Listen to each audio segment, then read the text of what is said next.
Hi everyone, welcome to Internal Control Talks. Our goal with this podcast is to help you thrive as internal control professional by bringing you the best advice from industry leaders. Today, we will talk about effective stakeholders engagement and many other things with Vera Cherepanova. Vera is an ethics advocate and founder of Studio Etica, a consultancy based in Milan, Italy, and specialized in corporate ethics and compliance programs. She has achieved impressive results in her career, which extends across several fields of the governance, risk, and control world. She started her career in Ernst & Young as internal audit associate, and within few years, she took over the position of regional compliance officer at Hilti Eastern Europe, a multi-billion global company leader in providing products, systems, and services to construction professionals. In this role, she set up the first ever compliance center of excellence in Eastern Europe. She also served on the 2013 B20 Task Force on Anti-Corruption, which drafted recommendations to G20 leaders for consideration in their global economic policies. In 2011 and in 2016, she was awarded Best Compliance Officer by the International Compliance Association. She is a sought-after speaker on the topics of governance, ethics, and compliance, as well as author of the first book on compliance in the Russian language. She also authored several articles for major publications. Vera, welcome to the podcast. It is very good to have you here. Thank you so much, Cecilia, for such a great introduction. Well, I was, just like sitting and listening to the list of the things which I've done, and life goes on quite fast, and you kind of don't think about it. What just happened? You always look forward, look into the future, what has still to be done, and sometimes it's very good to reflect upon the past. And I was just sitting and listening and like, wow, I've done so many things. Absolutely, you did, definitely. These are great achievements. You started your career in EY as an internal auditor and then moved to several in-house audit and compliance roles. And now you set up your own consultancy business, Studio Etica. At Studio Etica, you work with your clients to design, maintain, and optimize world-class ethics and compliance programs with a focus on a strong value-based culture. So as a business owner myself, I am curious to hear what made you decide to start this business. Thank you for the question. A great one indeed.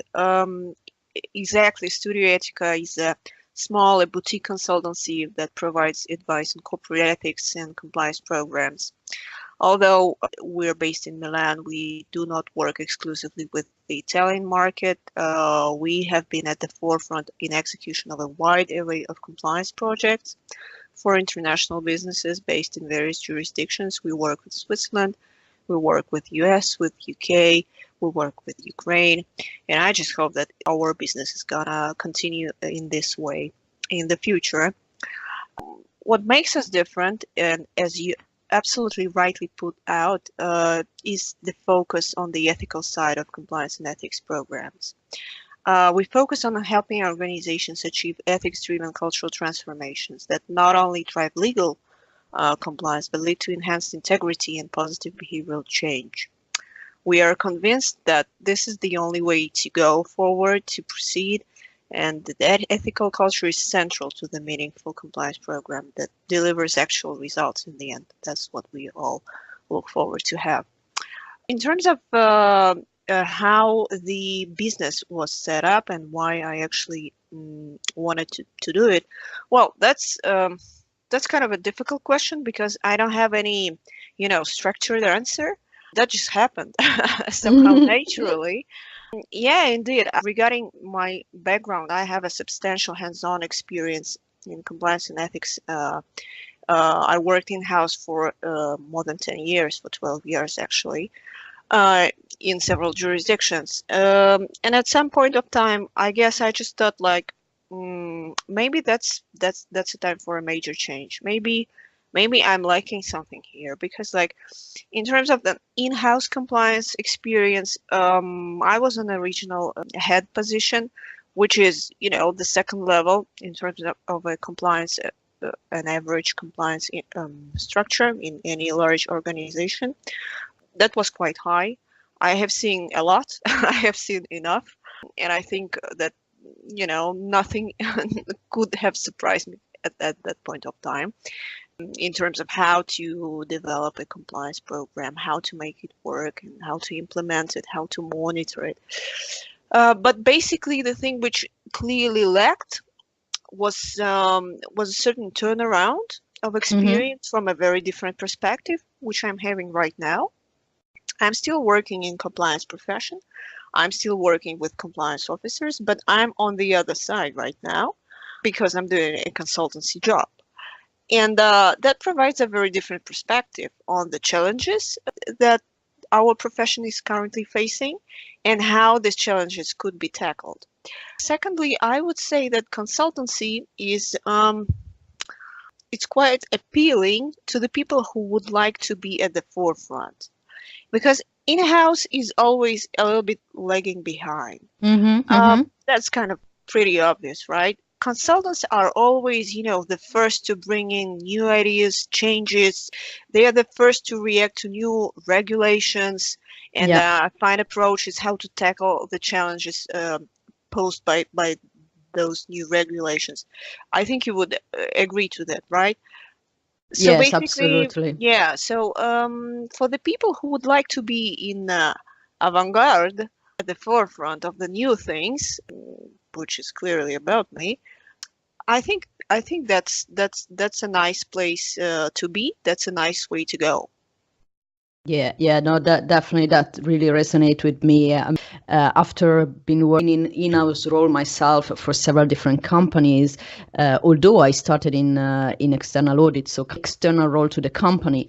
But then what I was missing was really the variety of challenges coming from different clients facing different problems, which the consultant needs to advise on and help to overcome. So I really like that, and the fact that you always have to be up to date and on the latest trends, technologies, whatever is in your field. So I definitely understand what you are saying, and actually it was also a big part of my decision when I decided to work independently as a consultant myself. Right. On a variety, yeah, I share that completely. That's absolutely true, because there is no single company which is absolutely the same as the other one. And basically all the companies are really different in terms of size, location, culture, attitude to compliance, lots of things. Who is at the top, who is at the bottom, how they're structured, how things are done within those companies, all those kinds of things. And they all face different challenges.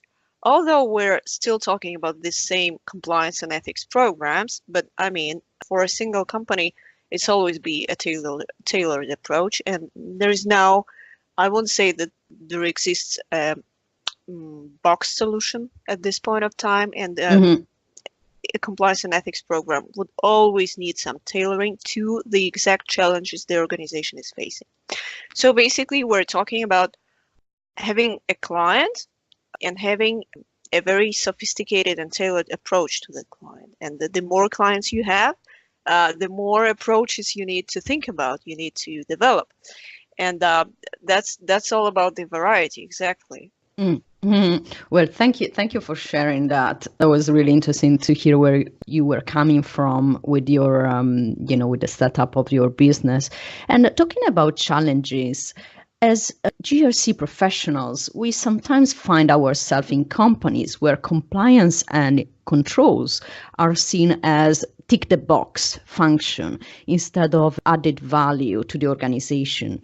We are hired to tick the box, and then we are left with the job of helping the organization to progress towards governance and compliance, while management doesn't walk the talk.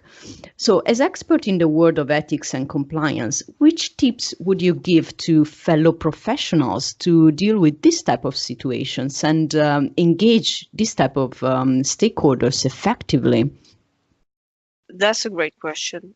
I wish I had, the best answer, but I can only provide my own perspective. And I guess I wouldn't say anything, revolutionary here. The main piece of advice is to listen carefully, because that helps to understand who is in front of you, what kind of client, what kind of company, with what kind of culture, and with what kind of attitude to compliance and ethics in general. Talking about the culture and the attitude, we come to a very important notion of maturity. All the companies are not equal, as we already discussed, and they can all be positioned across the maturity spectrum, ranging from the lowest maturity to the highest maturity, to the most mature compliance and ethics programs. And based on the level of maturity, you will be providing specific services to those customers, to those clients, to those companies. Just to give you an illustration, the company which is right now at the level of maturity when the current challenge is to set up a whistleblowing hotline, because they don't have anything. They don't have a phone number, they don't have internet service whatsoever. Probably would not appreciate something a lot more sophisticated as to how to bring up the speak up culture, how to nurture the whistleblowers, how to make people report on a hotline, not only the, exactly the cases, but also some kind of concerns or questions. Probably it won't go well, not because they are reluctant and they don't walk the talk or have a specific, tick the box attitude, but maybe just because they still lack maturity. They are in their development in terms of compliance and ethics program. They are still at the lowest level of development.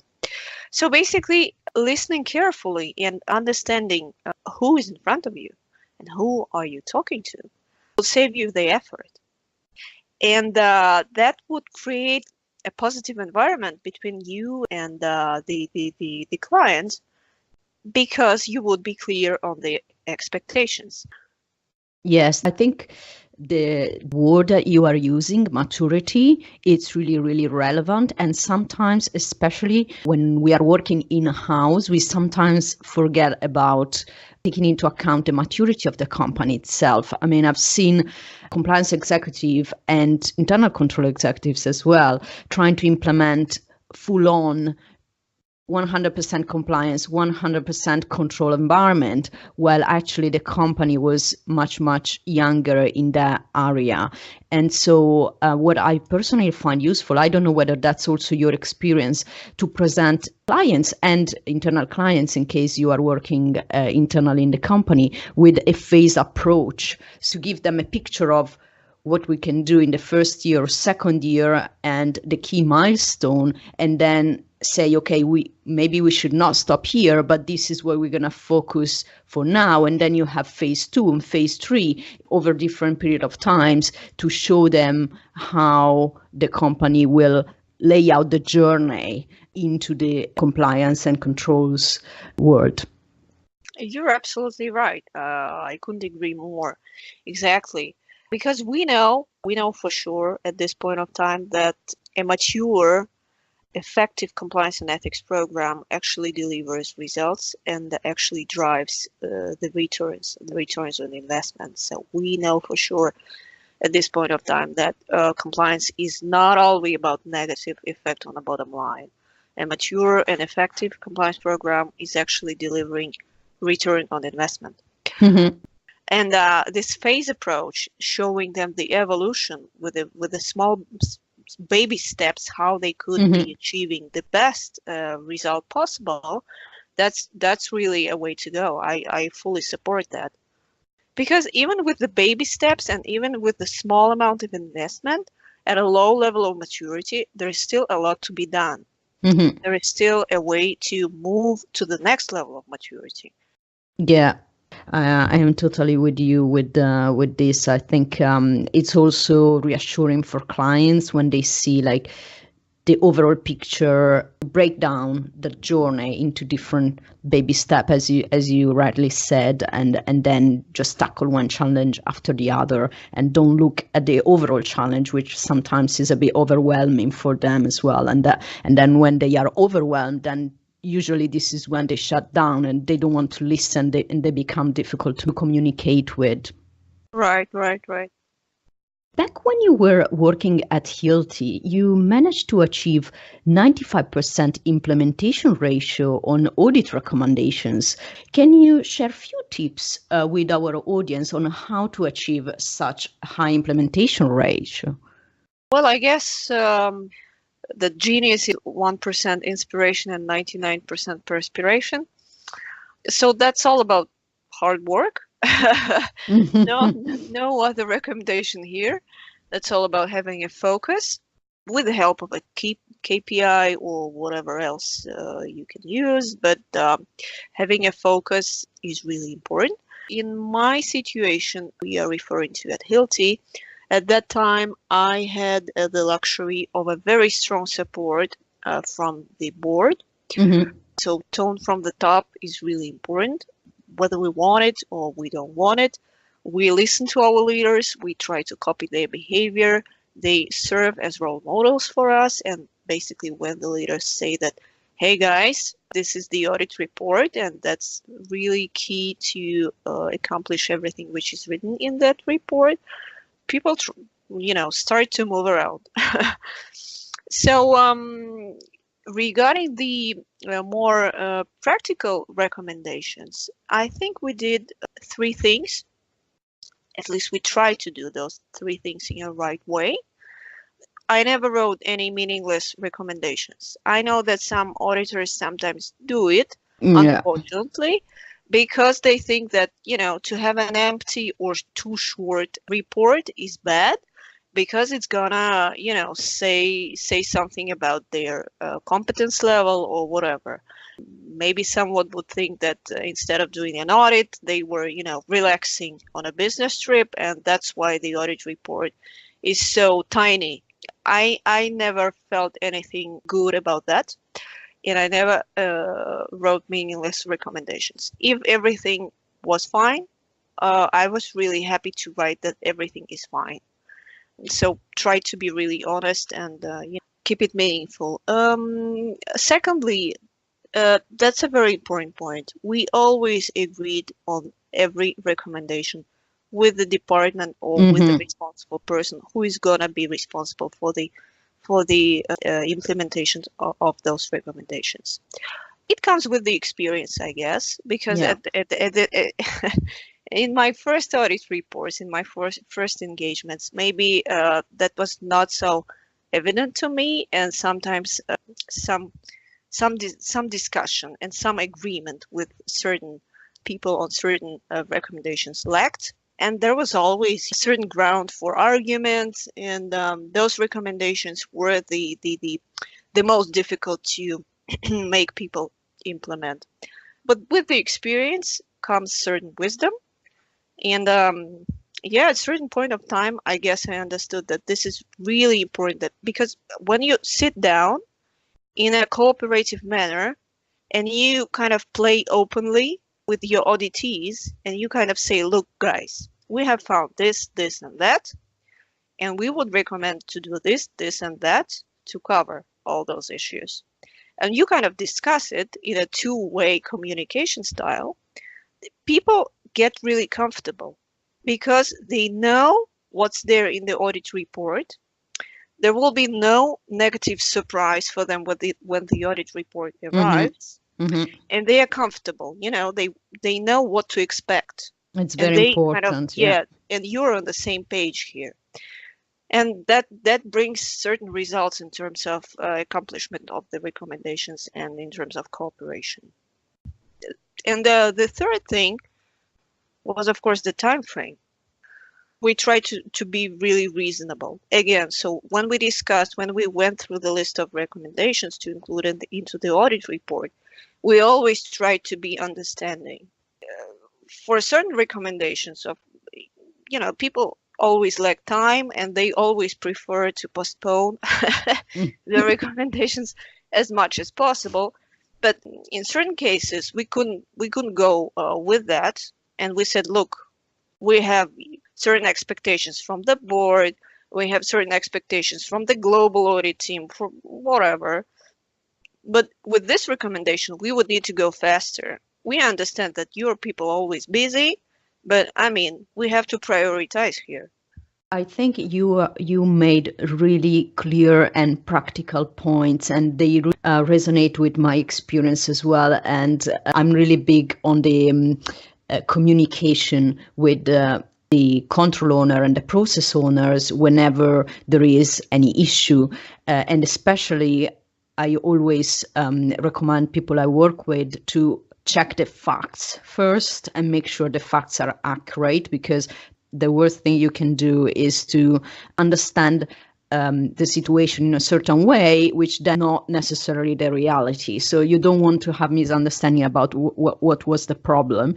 And then also, I think it's really important, as you mentioned, the communication about the solutions and the time frames and the understanding what is feasible. I think this is really important, because I've seen a lot of companies having pending recommendations on audit point because the recommendation itself is not pragmatic and is not adapted to the level of maturity of the company. Just to come back to this word, which I really like, that you used before. And so when you have a recommendation which is not adapted to the business, then indeed process owner and control owners will not be able to deliver on that. So I think it's important to suggest a solution which is feasible for the company. Yeah, exactly. And I fully support you on the fact-checking argument, because I think at the end of the day, again, it comes with the experience, but that's a very important understanding. Your auditees are a lot more competent in the things which you are auditing. And basically, that's the main reason why you would at all costs prefer that they would be on your side, that they would cooperate.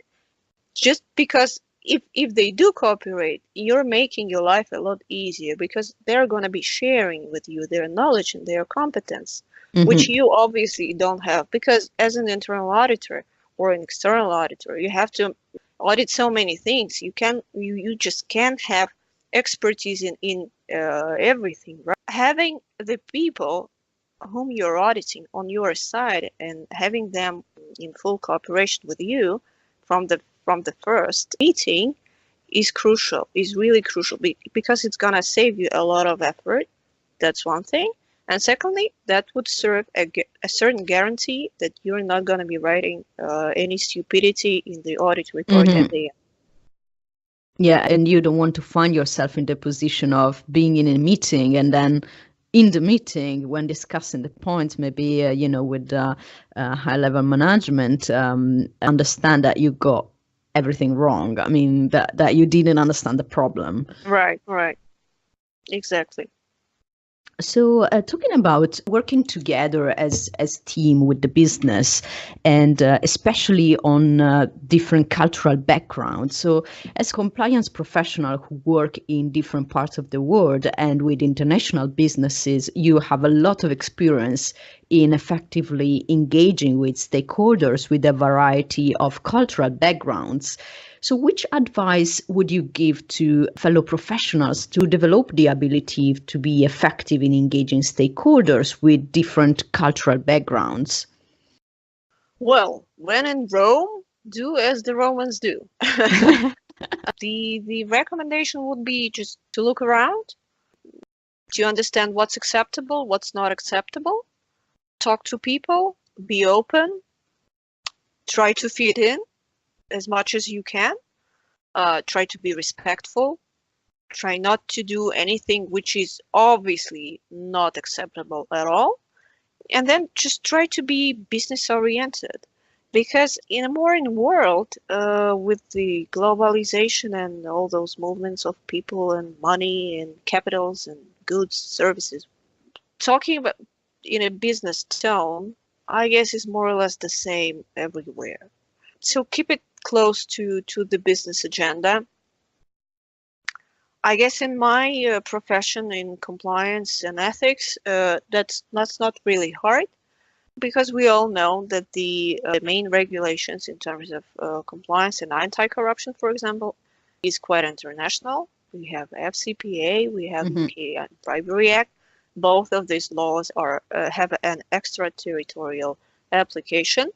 So that's kind of quite easy to refer to the international applicability of those regulations and therefore keep it in an international level of communication. Uh, people understand. People understand that if they wish to have an international company successful in several jurisdictions, these are the rules of the game, which should be Mhm. accepted. Um, that makes life a bit easier here.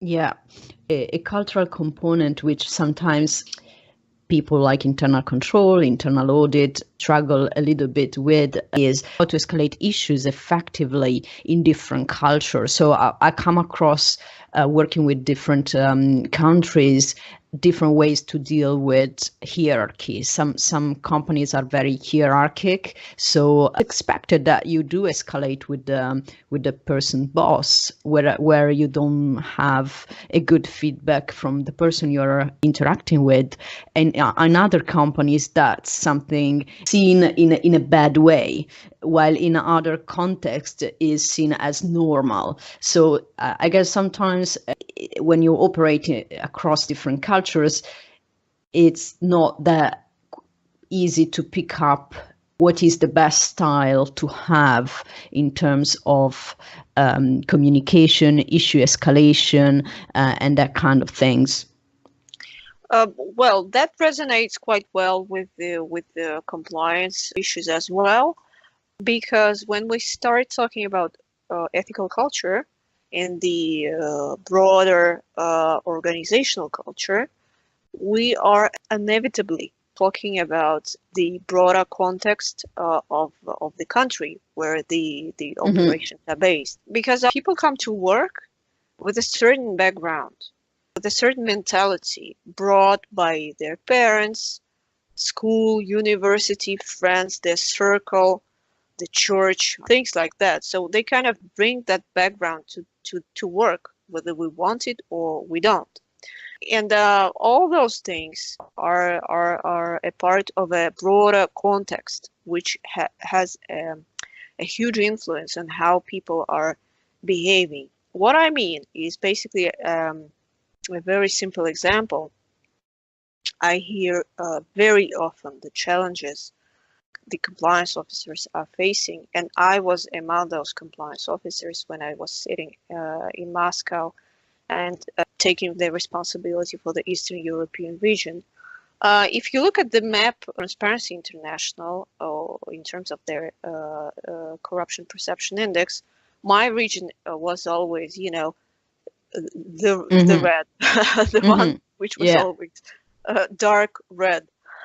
The challenge is the following: how can you, in those corrupted, highly corrupted countries, in highly corrupted contexts, how do you make people coming to the company, coming to work, forget about all that background, forget about the perception of the corruption in the country in Mm-hmm. general, and behave ethically and accept the values of the company, the values of integrity, the values of honesty, the zero tolerance to corruption and bribery. How do you do this?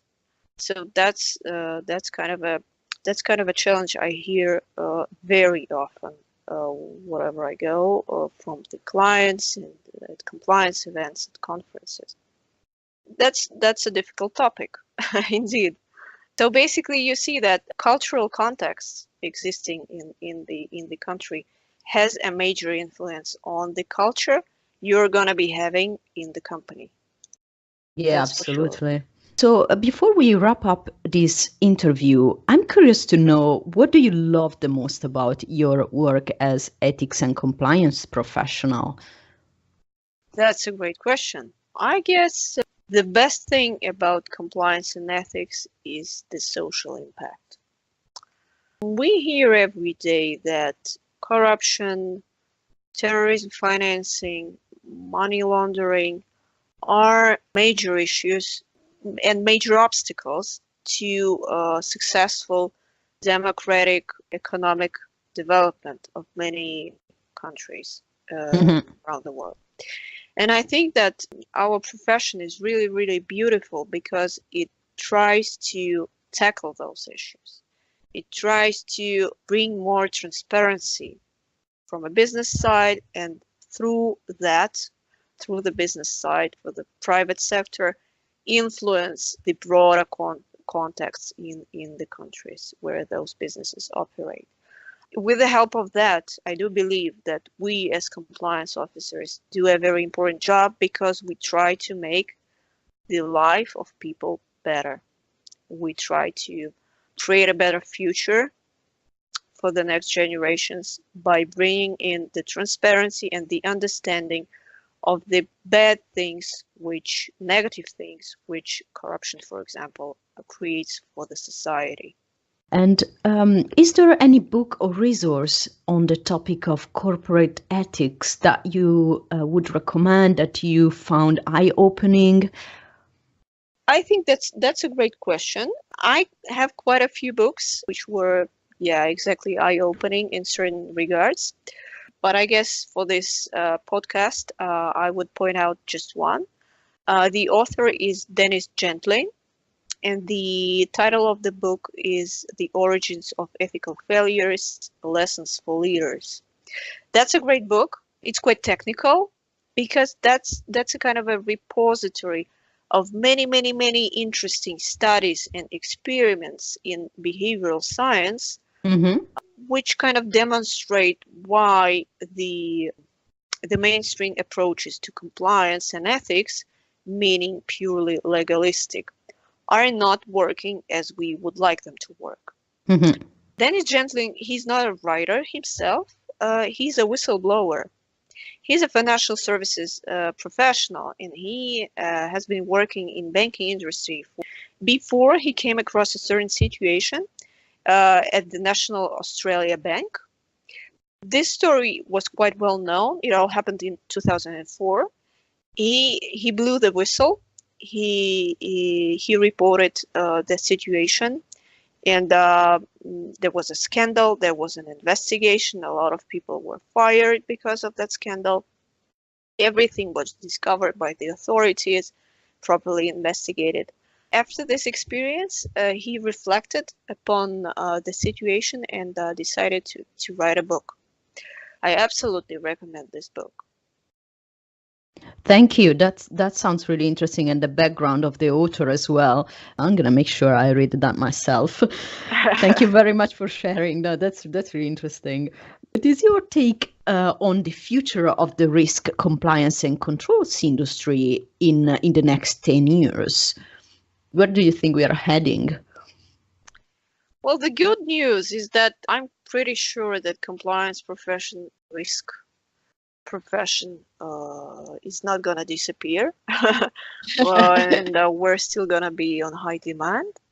I guess the thing which we're gonna be seeing a lot more in the coming years, not sure about 10 because 10 is, with the speed of everything around, that's quite a lot.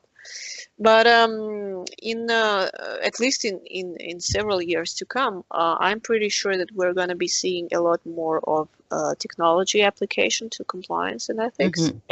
AI mainly. We're talking a lot these days. We're talking a lot about AI and AI solutions, which could be applied to compliance challenges. Certain industries are at the forefront of the implementation the first steps in terms of the AI-based technology.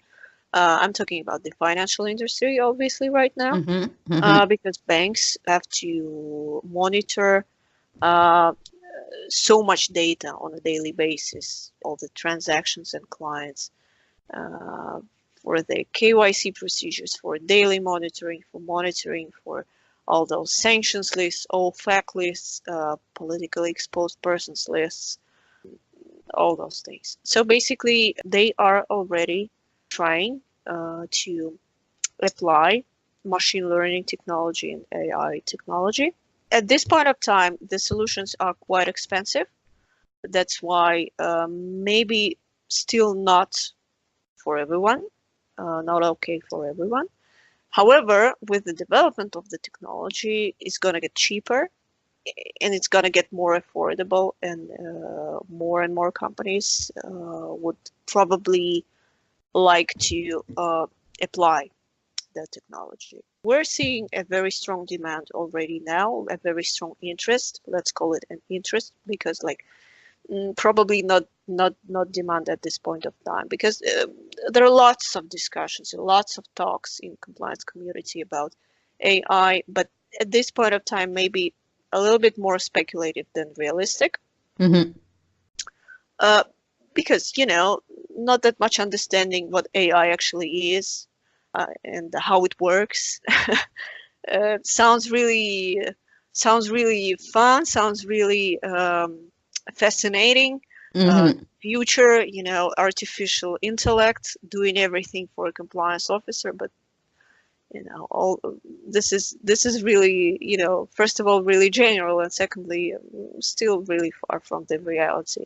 We're not talking about machines actually taking the responsibility of compliance officers right now or making any decisions.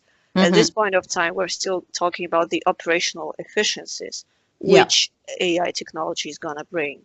And that's absolutely true. That's already happening right now. And I guess we would see a lot more of that in the nearest future. Great. For anyone who wants to follow your work, where can they find you? Of course, I encourage the listeners to share and comment on my posts, which come out on a regular basis. I'm also a regular speaker at compliance events, conferences here in Europe. So I invite everyone to join me at those events. All the recent news are always posted on my LinkedIn page, so please feel free to send an invitation to connect. Always happy to do that. Also, take a look at our website, www.studioetica.com, where you can find information about our services, our white papers, legal briefs, where you can register for webinars, for example, or sign up for our newsletter. And contact us in case you would like us to help you with your compliance and ethics project. Vera, thank you very much for being with us today to share your experience and to provide our audience with such valuable takeaways. Thank you so much. Thank you for listening to this podcast. If you enjoy it, make sure you like it and share it. If you want even more resources on how to be extra effective as internal control professional, check out our website, www.internalcontroltoolbox.com, and subscribe to the email list. Thank you for listening, and see you in the next episode.